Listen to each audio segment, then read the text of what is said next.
ستاروں کی جو پیچھے ہٹ جانے والے ہیں، الجوار الکنس اور چھپ جانے والے ہیں، اور رات کی جب وہ ڈھل جائے اور صبح کی جب وہ سانس لے، انہ لقول رسول کریم، یقیناً یہ عزت والے رسول کا کلام ہے، یہ بڑا طاقتور ہے، عند ذی العرش مجید، عرش کے قریب رہائشی ہے، مطاع ثم امین، حکم مانا جاتا ہے اس کا اور پھر وہ امانت دار ہے، وما صاحبکم بمجنون، اور تمہارے آقا مجنون نہیں ہیں، وَلَقَدْ رَآهُ بِالْأُفُقِ الْمُبِينِ، اور یقیناً انہوں نے اس کو دیکھا ہے افق مبین پر، وَمَا هُوَ عَلَى الْغَيْبِ بِضَنِينٍ، اور ہمارا حبیب غیب کے بتانے میں بخیل نہیں ہے، وَمَا هُوَ بِقَوْلِ شَيْطَانٍ رَجِيمٍ، اور نہ ہی یہ کسی مردود شیطان کا کلام ہے، فَأَيْنَ تَذْهَبُونَ، تو اے لوگوں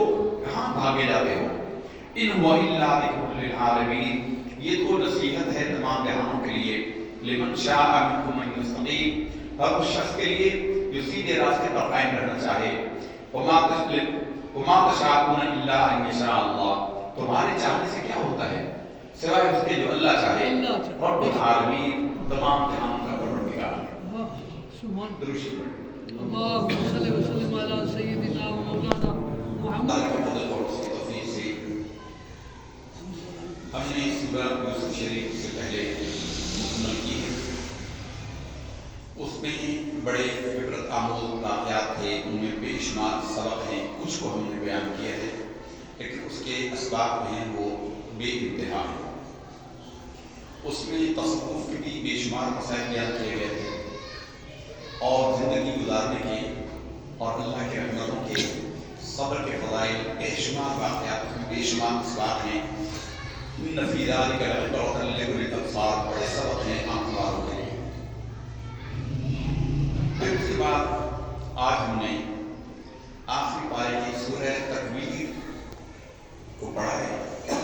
تکویر کا معنی ہوتا ہے کسی چیز کو لپیٹ دینا، کہا جاتا ہے عربی میں تکویر العمامہ، عمامے کو لپیٹنا، پگڑی کو لپیٹنا، یہ جو لپیٹنے کا عمل ہے اس کو تکویر کہتے ہیں۔ کوکرۃ العمامہ، میں نے عمامہ باندھا، کوکرۃ العمامہ، میں نے عمامہ باندھا۔ قرآن مجید کی آخری پارے کی صورت ہے، بڑی مشہور صورت ہے اور مکی صورت ہے۔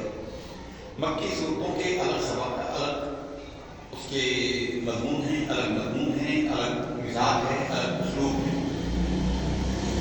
اسلام کی بنیادیں 5 ہیں، ہم اور آپ سب جانتے ہیں، بنیاد اسلام علی خمس شہادت لا الہ الا اللہ۔ اسلام کی بنیادیں 5 ہیں، پہلی یہ ہے کہ کلمہ طیبہ پڑھے، دوسری نماز پڑھے، پھر زکوٰۃ ادا کرے، پھر روزے دے رکھے، پھر حج ادا کرے، اگر مجھے توفیق ہو۔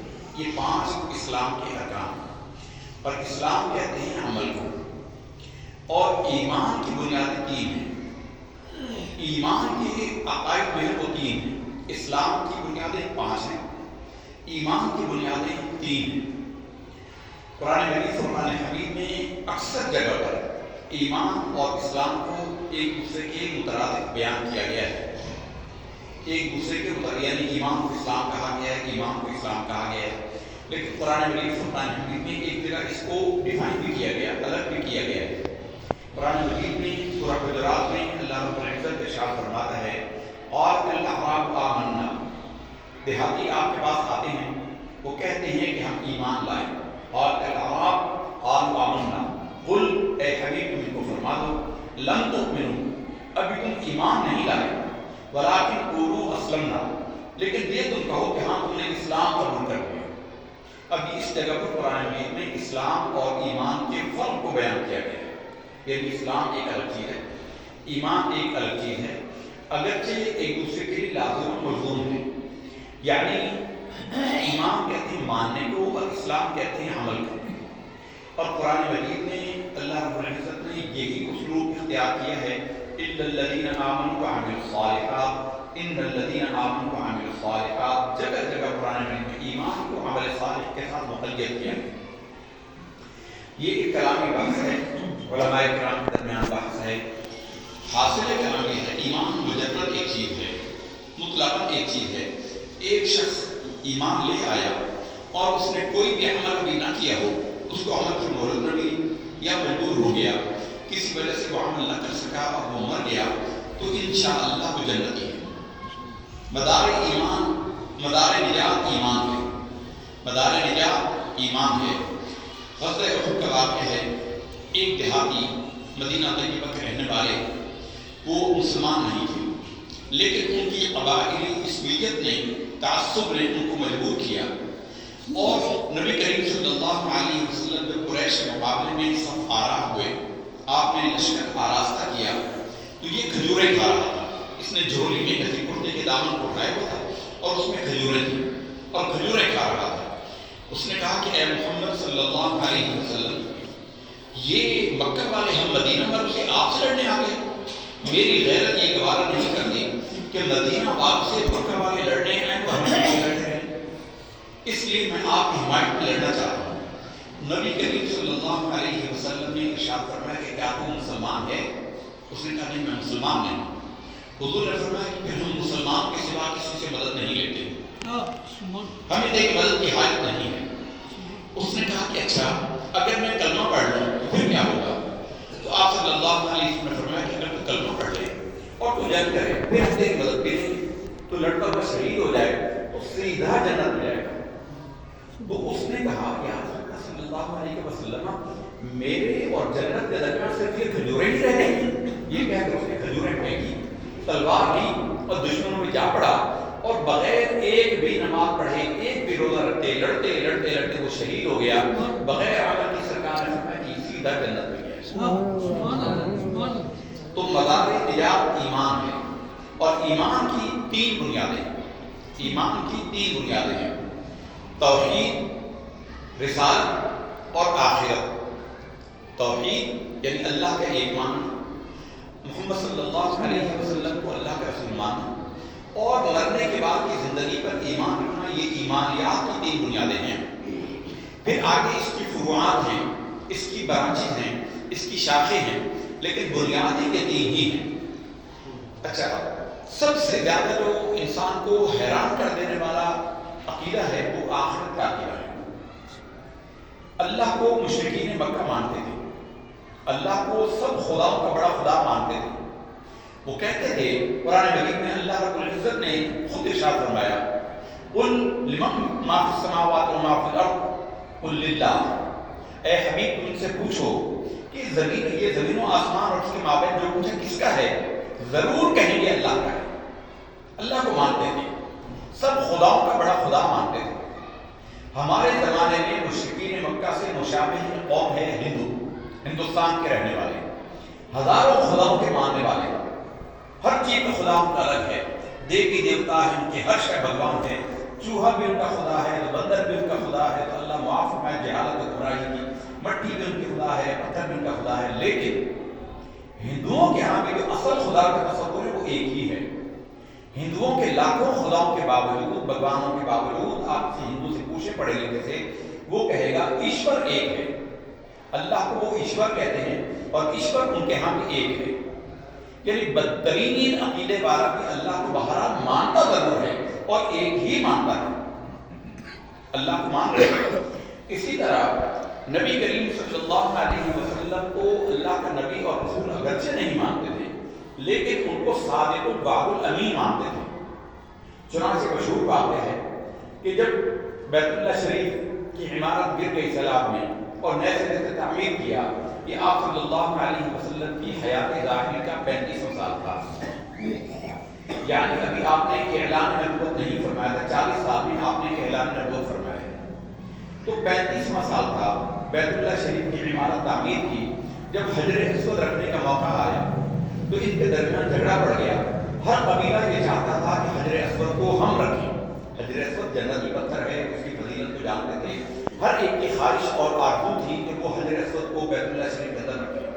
ان کے درمیان جھگڑا پڑ گیا، اتنا جھگڑا بڑھا کہ مرنے مارنے پر تل گئے، اور سب نے قسم کھا لی کہ ہم جان دیں گے لیکن یہ فضیلت ہم اپنے علاوہ کسی اور کو نہیں دیں گے۔ تو ان کے درمیان ایک سمجھدار آدمی تھا، بوڑھا آدمی تھا، اس نے کہا اللہ بندو جھگڑو نہیں، یہ جو تم جھگڑنے والے ہو یہ کل صبح منہ اندھیر یہاں آ کر بیٹھ جاؤ، اور روشنی ٹوٹنے کے بعد تمہارے علاوہ جو پہلا شخص بیت اللہ میں آئے اس کو حکم بنا لو، اس کو ثالث بنا لینا، جو فیصلہ وہ کرے اس کو مان لینا۔ سب نے کہا یہ ٹھیک ہے۔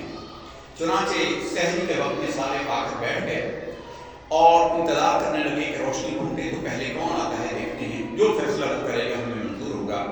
سب سے پہلے اتفاق سے اللہ کے حبیب صلی اللہ علیہ وسلم تشریف لائے۔ یاد رہے کہ ابھی آپ نے اعلان نبوت نہیں فرمایا تھا، حضور تشریف لائے تو سب نے بالاتفاق نعرہ لگایا، جاء صادق الوعد الامین، وہ آگے جو وعدوں کے سچے ہیں اور امانت دار ہیں۔ جاء صادق الوعد الامین، وعدوں کا پورے کرنے والے سچے بندے اور امین وہ آگے، بے شک حضور جو فیصلہ فرمائیں گے وہ ہم پورا اس کو مانیں گے۔ تو حضور کو بھی اس لحاظ سے مانتے تھے، بلکہ ابو جہل جیسا کٹر کافر جو ہے وہ بھی مانتا تھا۔ حتیٰ کہ ایک دن اس سے کسی سردار نے قریش نے پوچھا، اس نے کہا کہ اے سردار یہ بتا کہ محمد صلی اللہ علیہ وسلم جو کہتے ہیں کہ وہ اللہ کے رسول ہیں، ہم نے تم کو کبھی جھوٹ بولتے تو دیکھا نہیں، تو بتا کہ کیا یہ غلط کہتے ہیں؟ اس نے کہا نہیں، اللہ کی قسم یہ سچ کہتے ہیں۔ اس نے کہا پھر مانتے کیوں نہیں؟ اس نے کہا کہ سقایت یعنی زمزم کے کنویں کی ملکیت قریش کے پاس ہے، بنو ہاشم کے پاس ہے، بیت اللہ کے متولی بنو ہاشم ہیں۔ اب اگر ہم ان کو نبی بھی مان لیں تو پھر ہمارے پلے کیا رہ جائے گا؟ یعنی باقی قریش کے پاس کا عزت رہ جائے گا، اس لیے ہم نہیں مانتے۔ یعنی مانتے تھے، اقرار نہیں کرتے تھے۔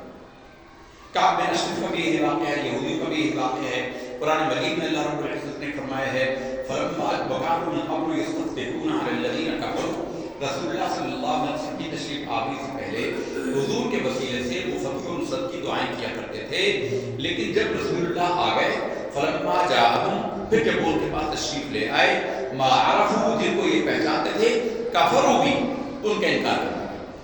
لعنت اللہ علی الکافرین، ان کافروں پر اللہ کی لعنت ہے۔ یعنی اللہ اور رسول اللہ کو بہرحال وہ دل سے مانتے تھے، زبان سے انکار کرتے تھے۔ کسی کا کوئی مفاد تھا، کسی کا کوئی لالچ تھا، کسی کو کوئی ضد تھی، کوئی ہٹ تھی، لیکن آخرت ایک ایسا عقیدہ تھا جو ہر زمانے کے اندر لوگوں کو حیران کر دینے والا ہے۔ یعنی آخرت ان کی سمجھ میں نہیں آتی تھی کہ مریں گے، مرنے کے بعد ہماری مٹی ہڈیاں مٹی کے اندر مٹی ہو جائے گی، مل جائیں گی، کیا ان مٹیوں کو اللہ تعالیٰ زندہ کر دے گا؟ اس پر وہ نہیں مانتے تھے۔ یہ وہ عقیدہ تھا جس کو یہ نہیں مانتے تھے۔